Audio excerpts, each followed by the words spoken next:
In this guide, I'm going to show you how to fix Snapchat Spotify not connecting. This is Miguel from JustBoz, and before we get into this guide, make sure to like the video and subscribe to the channel with all notifications on for more content like this. It really does help out the channel and we'd greatly appreciate it. If you have any questions, just ask them down in the comment section below. I'm going to be doing my best to reply to every single comment down there. First, go ahead and open the App Store and then search for Snapchat and Spotify and update both apps if an update is available. Then go ahead and open Snapchat and tap your profile icon in the top left corner, then tap the gear icon in the top right corner to open settings, then scroll down until you get to privacy controls and select music and now playing. Try connecting your Spotify account again and approve the connection when Spotify opens. If it still doesn't connect, fully close both Snapchat and Spotify, then reopen Snapchat and try connecting again.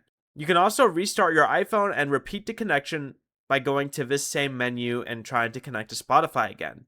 If it still fails, the Spotify integration may not be fully available on your account yet because Now Playing is still a newer Snapchat feature. Before you leave, remember to like the video and subscribe to the channel with all notifications on for more content like this. It really does help out the channel and we'd greatly appreciate it. And if you did have any questions, just ask them down in the comment section below. I'm going to be doing my best to reply to every single comment down there. Peace.